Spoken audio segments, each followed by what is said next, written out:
in Jesus' time, Yeah. I wonder how it was those days. Drinking. Or him walking into Let's a drinking. party. Yeah. And guys are drinking. The guys are drinking and the wine is finished. And the And he great says, one. and everybody's going crazy. And he's like, Yeah. yo, calm down, calm down. Hey, Peter, calm down, Yeah. calm down. Calm down. Yeah. Let me get this thing for you right here. Oh, hold on, hold on. Just hold on. Oh, we don't have any money. No, relax, John, Yeah. Yeah. relax. Yeah. Let me handle this for you. Yeah. Yeah. And it Yeah. goes, it's like, yeah, Mary, can you get me that water? Okay. Yeah. Bring the water Bring here. bring the Okay. water. Can you fill it up? Fill that pot up. Where's the wine pot? Where's the wine pot? Elizabeth brings out this big ass wine pot. They Yeah. fill it in with a lot of water, Yeah. and it's like, and this some of the drunk is like ready with their cups. It's like, Mhm. hold on a second, and he puts his hands on that pot, Yeah. and it's like, from water you become wine.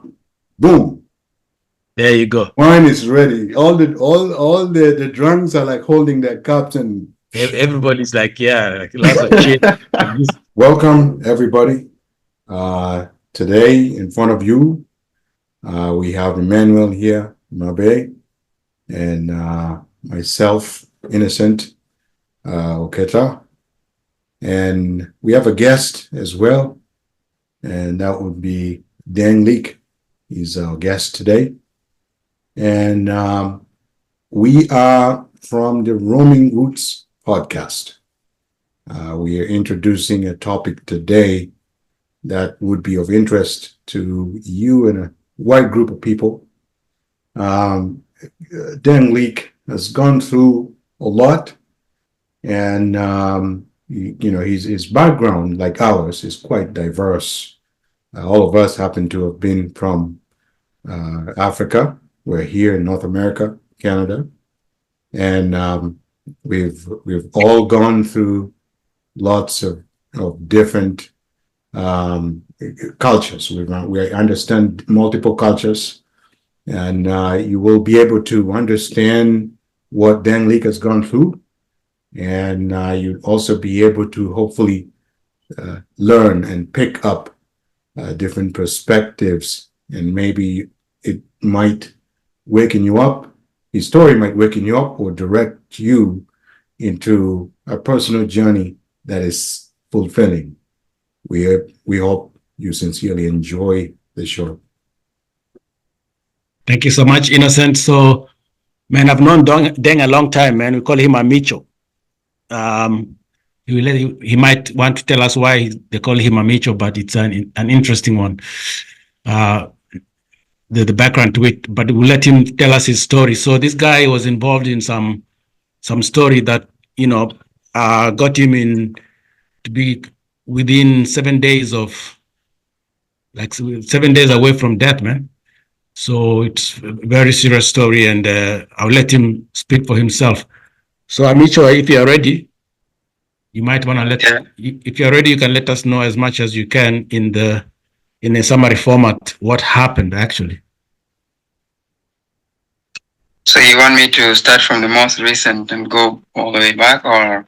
Yeah, just start from the events that led you to, being in a hospital and finding yourself like 7 days away from possible death. Yeah. Actually, let me just start by saying that my name is Deng Leek. Yeah. Shortly known by most of my colleagues and even my relatives as Amicho. Yeah.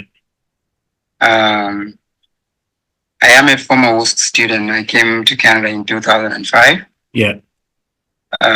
Went to the University of Windsor. Yeah.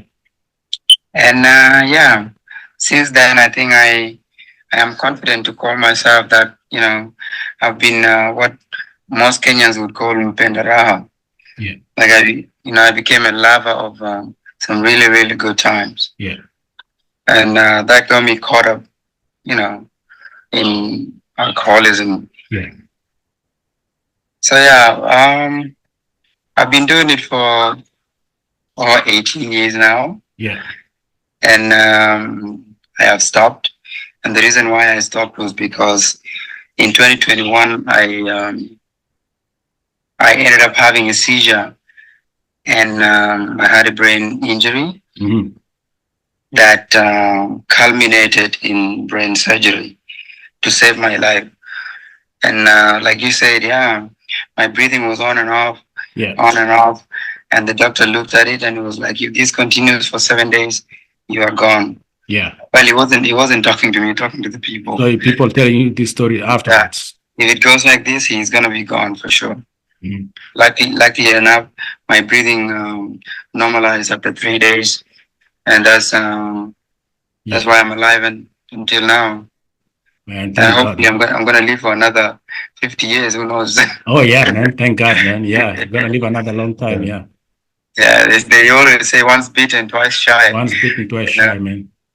Yeah, so So you've been sober now 2.5 years, is it? yeah, Two and a- absolutely. 2.5 years. Congratulations, man. Wow. That's Thank a you. big stride. Yeah. Yeah. Yeah. So why were you drinking in the first place, man? Like, what got you started in drinking? I mean, Innocent, you can hear him well, right? Yes, I can hear him well. Yeah. So Yeah. Innocent, you can ask questions if you want as we continue with the story. But I wanted to know what got him drinking in the first place. When was the first time you tested a drink, and then what got you drinking a lot?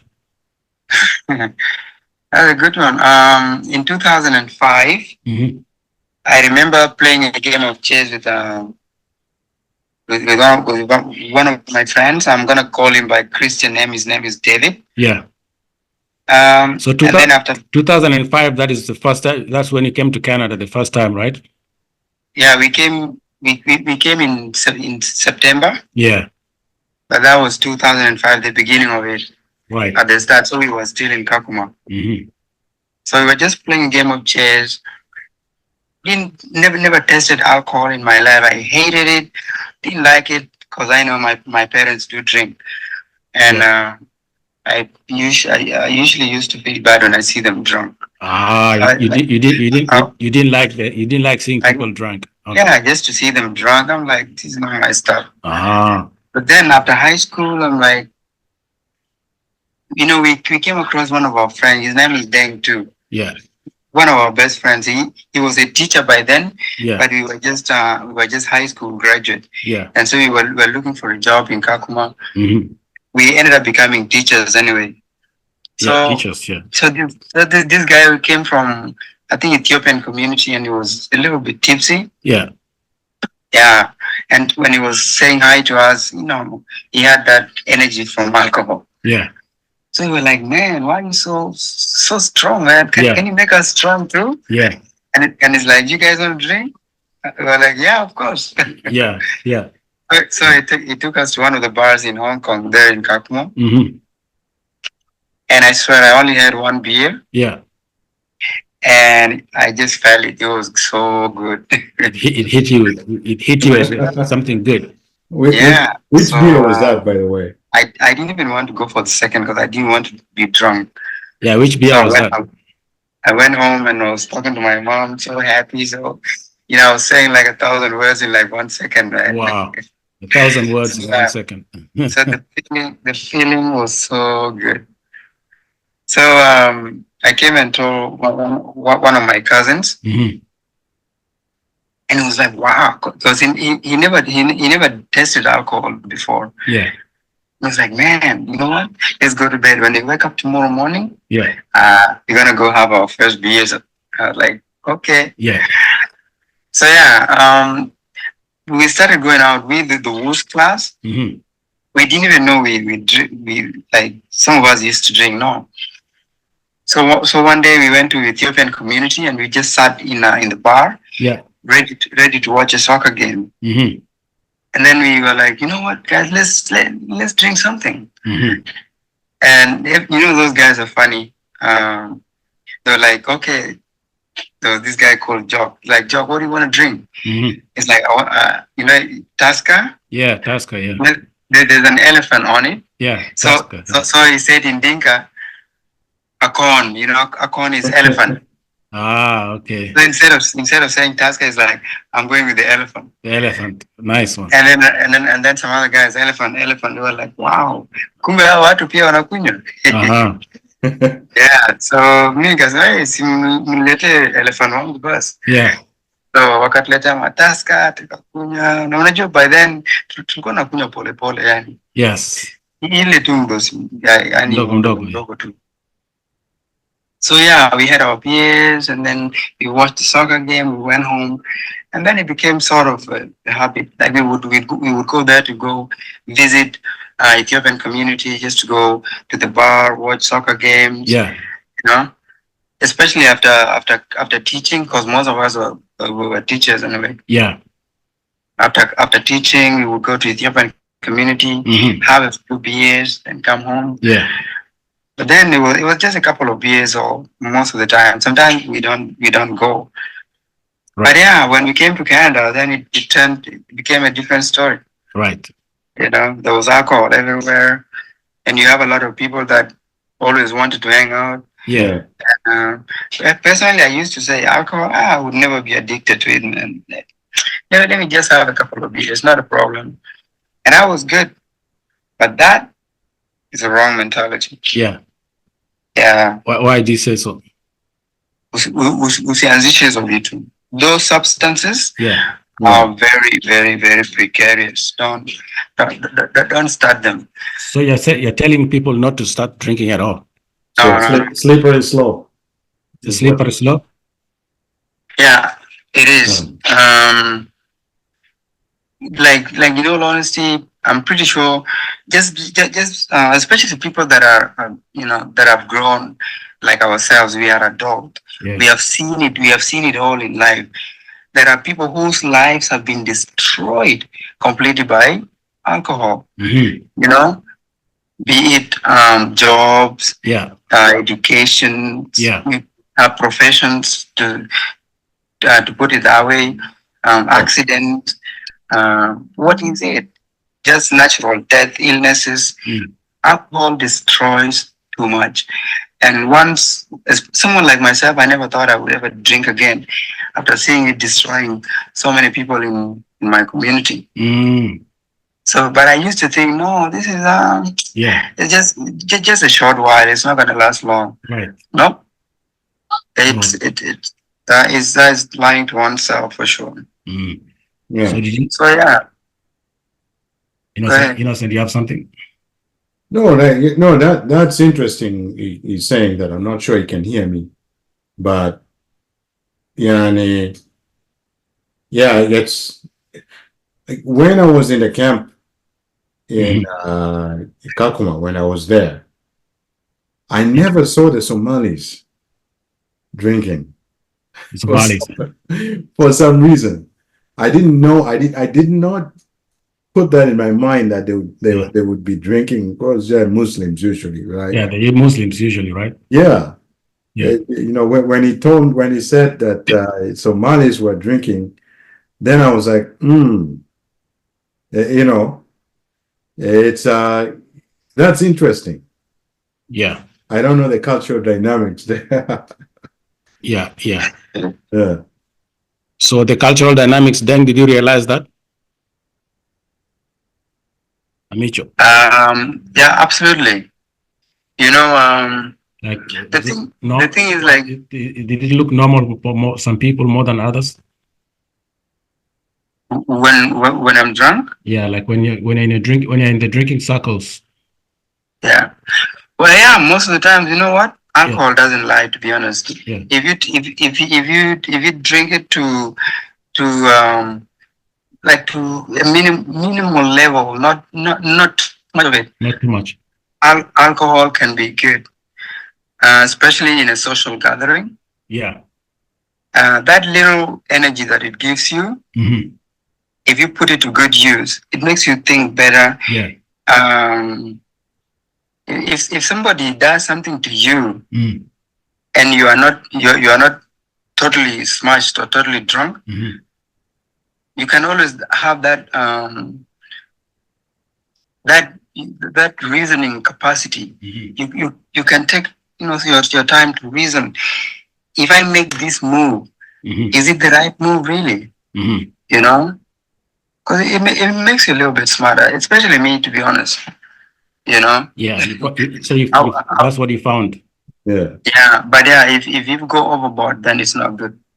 You go overboard. Yeah, it makes you. You talked about functional alcoholism. How Can you many, tell? how many drinks were you having in a given week? You know, I when I started drinking, I started with one beer, then I went to two to five to a point where I would actually go to 12. And even that 12, I would not drink it straight. I would go maybe five and then go do something, maybe read or go play or anything, and then come back and continue later. It wasn't that bad. But then I realized beer was not my kind of stuff, you know.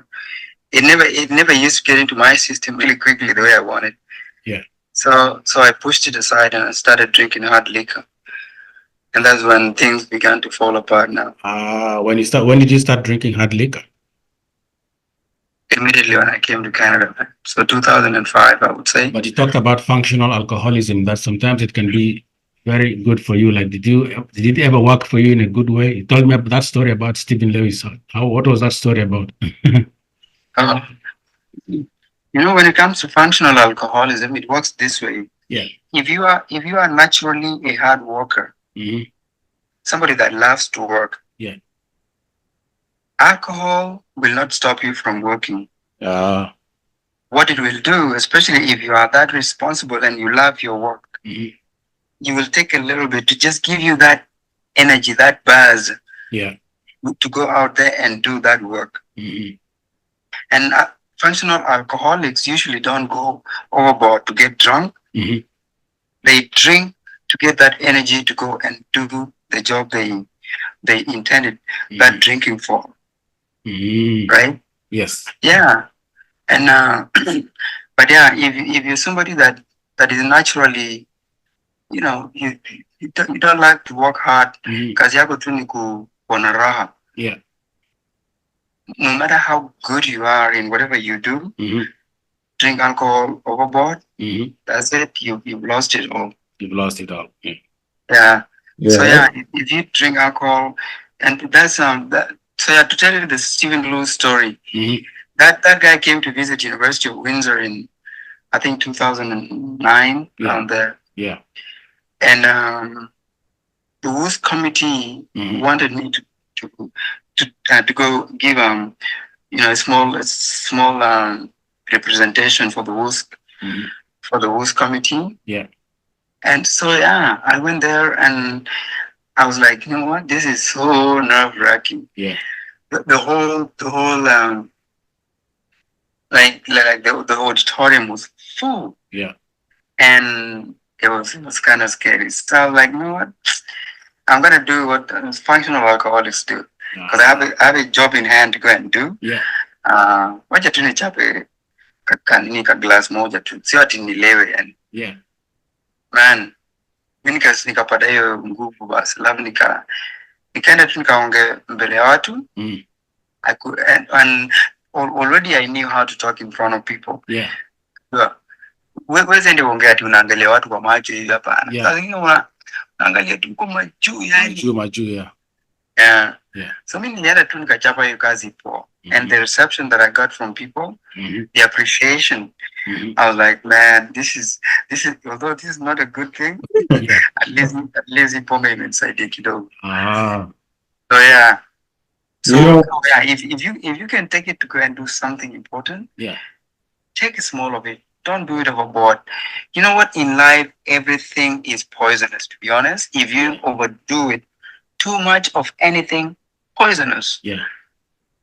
So naona, sasa hata ukijifanya tunataka kuwa, mwenye anapendwa na wanawake wote duniani. Yeah. Sasa ukipewa, chukua wote sasa. Have a good time with them. Unafikiria utaishi kweli? No. No. Yeah. So too much of anything, no matter however sweet it is, nonsense. Hata uaminifu kwa Mungu, believing in God. Yeah. If you take it too seriously, Too to a serious. point where hata mtoto wako akilia hapa, daddy, niko na njaa. Unasema hey, kuna Mungu tunamfanyia kazi hapa. Yeah. Unaona? Hiyo Yeah. si poa. Mpaka unasahau kazi ya nyumbani ati unamfanyia Mungu. Man. Hiyo si poa. Anything overdone is poisonous. But yeah, when it comes to these substances, yeah, things like alcohol and whatever drugs out there, yeah, please, if you have observed mm-hmm. I mean, in this world, if you have observed mm-hmm. or have seen stories, you have mm-hmm. seen people mm-hmm. getting destroyed by these substances, mm-hmm. please, don't even try. Mm-hmm. No matter how strong you think you are going to handle it, don't start. Mm-hmm. Yeah, that's how I used to talk. I was like, no, me, I cannot be an alcoholic. Innocent. But I knew it. Yeah, no, I even stay for a few minutes without a beer. yeah or without a drink.